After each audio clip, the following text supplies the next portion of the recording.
Reste avec nous, il ne faut pas que tu les suives. Tu veux qu'on attende que Cachalot aille mieux? Cachalot, qui c'est? J'ai regardé Dragon Ball dans énormément de versions, que ce soit la version anglaise, la version espagnole, même la version canadienne. Oui, j'ai regardé Dragon Ball en version canadienne, je ne sais pas pourquoi. Et honnêtement, la version française est l'une des meilleures adaptations qui existent. Elle est vraiment très bien faite, les émotions des doubleurs sont incroyables et elle comporte énormément d'incohérences et de mauvaises traductions pour le coup. Et aujourd'hui, j'avais décidé de faire une vidéo un peu chill en relevant toutes ces petites incohérences et ces petites mauvaises traductions qui font que ça change un peu la vision de Dragon Ball pour les anciennes générations. Donc les vieux, c'est pour vous cette vidéo.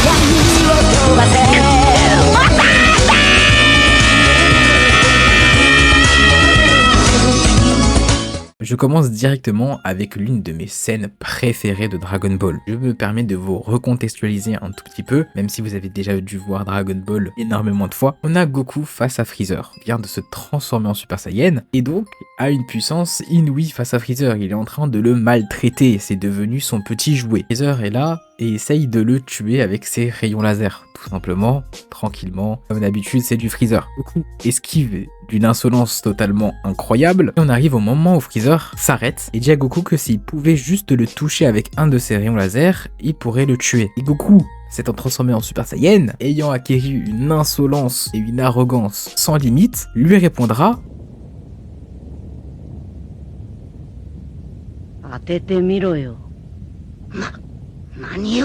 mais ce n'est pas fini. Dans son insolence, il continue, puisqu'il prend et encaissera de pleine face son rayon laser sans prendre un seul dégât. Ça, c'est du Goku, mesdames et messieurs, ça c'est du Goku, c'est de la pure insolence. Jusqu'ici, tout va bien. Et c'est là où Freezer va lui poser la question: qui es-tu? Il ne reconnaît pas le Goku qui est en train de tabasser il y a 5 minutes. Et donc, dans la version originale et dans le manga, Goku répondra tout simplement qu'il est le Super Saiyan légendaire Son Goku.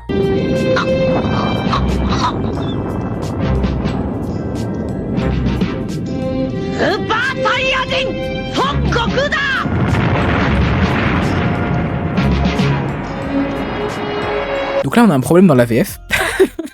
On a un problème dans la VF, je vous promets, je ne comprends pas comment on a pu arriver à cette phrase. Je rigole parce que en fait je viens de voir la scène et elle est d'une bêtise totalement affligeante. Parce que dans la version originale, on est là, on a un Goku sérieux, on a un Goku badass qui vient de s'assumer en acceptant ses origines. Il dit à Freezer ouvertement qu'il va le tuer, qu'il va se venger des siens pour tout ce qu'il a fait subir. Et t'es là, t'es posé, tu regardes la VF et Goku il dit ça. L'homme que tu as en face de toi n'est pas un homme sans cœur et sans pitié, c'est un homme qui ne pense qu'à ses amis.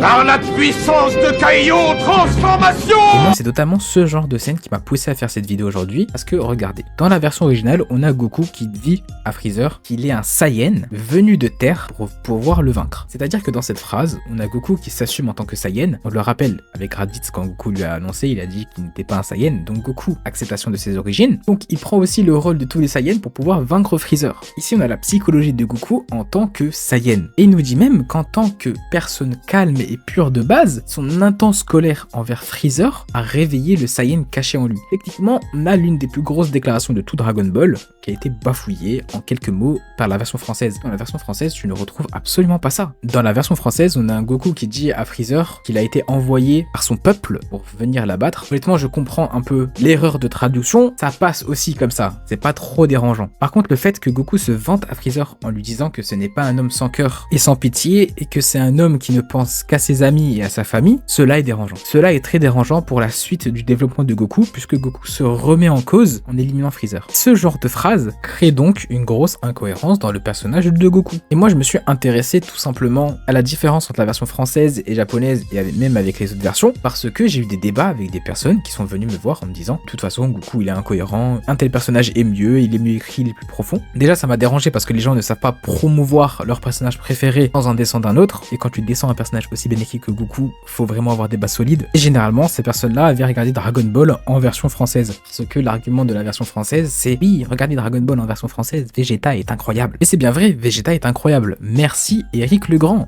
merci pour la voix de Vegeta et pour la voix de Seiya, merci.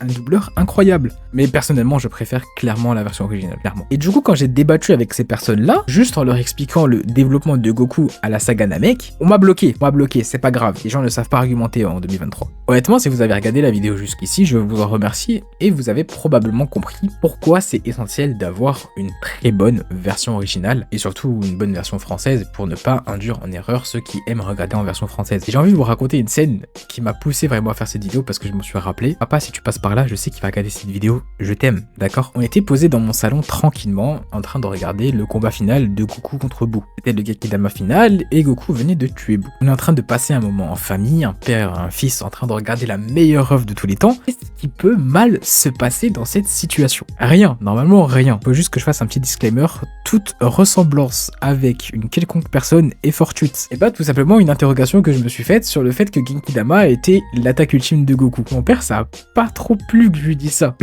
Parce que pour lui, il a rétorqué en me disant l'attaque ultime de Goku, c'est le Kamehameha. Il vient de tuer le désespoir ultime avec l'attaque ultime, donc le Kamehameha. Là, dans ma tête, grosse interrogation. Je me dis, mais qu'est-ce qu'il me raconte? Il vient de faire juste un Genkidama, il lui a envoyé, il l'a poussé, il l'a tué. Enfin, tout simplement. Et là, il m'a dit, bah regarde la scène sur YouTube. Prends vite mon téléphone, je tape la scène sur YouTube, et c'est pas, je tombe sur une scène de Goku en VF. Il lance le Genkidama, transforme en Super Saiyan, fait le discours, déjà discours exceptionnel en VF, et pousse le Genkidama en disant Kamehameha.